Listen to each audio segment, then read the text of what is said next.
Hey guys, Ralph here. True Power Trumpet Fitness, and welcome to Wonderful Wednesday. And it is a wonderful Wednesday. You can see the sun. It's going to be in the mid 50s. I think spring is here. Knock on wood.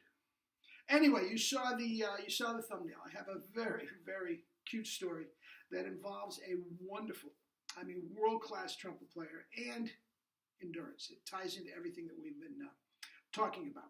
So, let me honk a few notes, and we'll see what we got. I have played a little bit, like noodled around, 5 minutes.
Anywho, redonkulous double C's and the opening trumpet solo to Von Suppe's Poet and Peasant. We haven't done that before. The reason I'm doing that is that comes into play at the end of the story. Okay, back in the day, 30 years ago, 40 years ago, in New York, there were some terrific concert bands. Each borough had their own concert band. The top one was in New York, Manhattan. And I suffered that a few times, but there was an amazing one in Staten Island.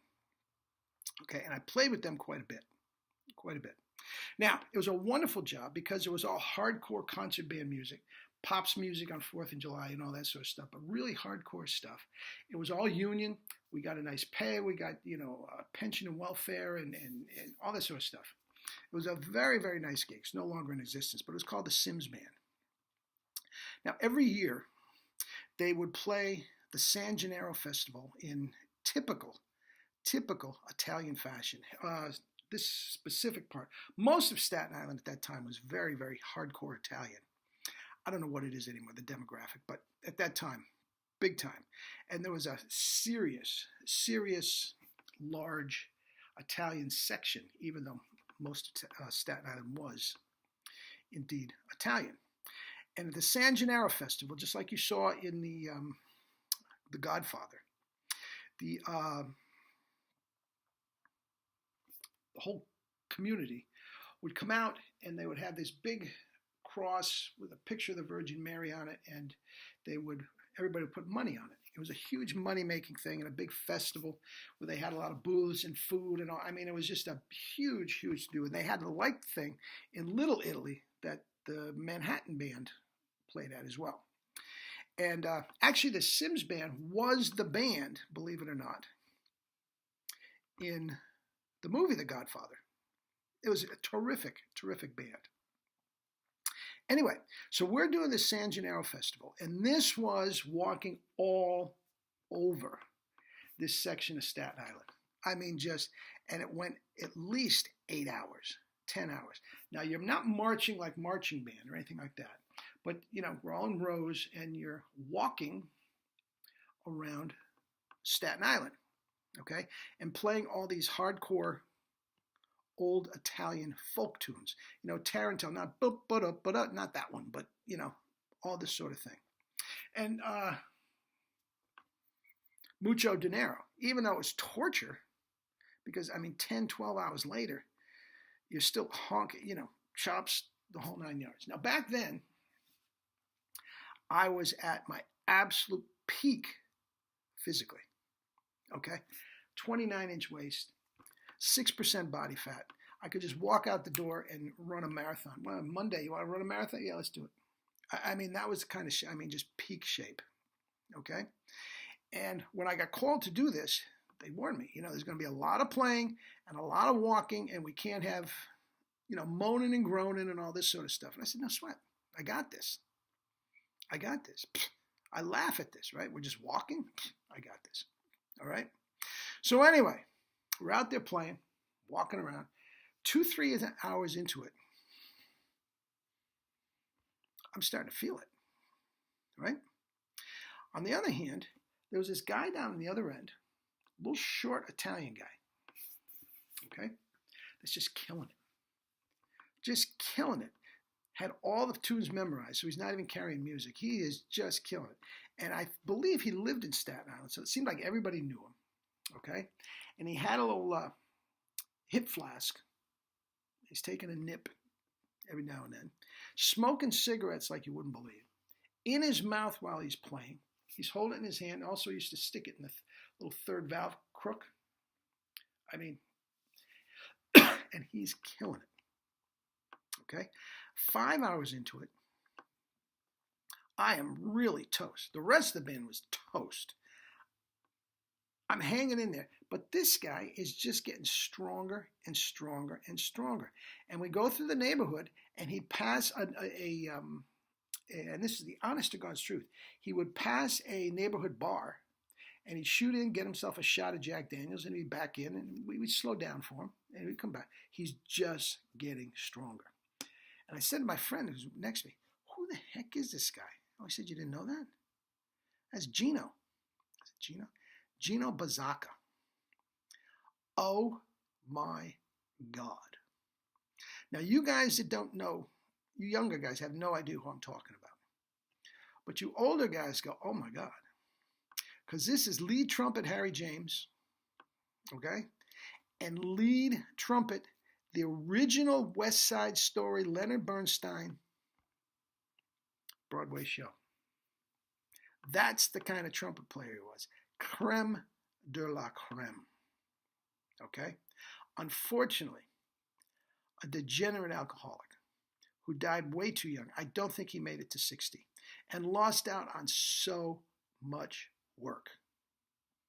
So much work because of the alcoholism. Okay? Now, when Leonard Bernstein was making the original recording with the New York Philharmonic, okay? And this is an absolutely true story that Vacchiano doesn't like to talk about. Vacchiano couldn't play the lead part. He did not have those high chops. I believe the highest note, I've done it before. Different versions. I believe there's an F sharp in it. Couldn't do it. So who did Bernstein get? Himself. Handpicked Gino to come in and play the lead part on the Philharmonic recording. Now, he never got his name on the recording because he was technically not a member of the Philharmonic. Okay, so Vacchiano got all the credit. And that killed Vacchiano. Oh, because he was the man. And the fact that they would bring in a Broadway guy, not only a Broadway guy, a well-known drunk to do this, killed Vacchiano. Anyway, but if you ever want to do yourself a favor, you listen to that recording with it. It's hard to find. I'm not even sure if it's on. Okay, but that was the guy that was doing this Sims band, this parade. So, oh my God. So finally, 12 hours later, I'm on my knees. I mean, and nothing left. And he's just taking things up an octave. He's ending these tunes on F's above highs and just killing it.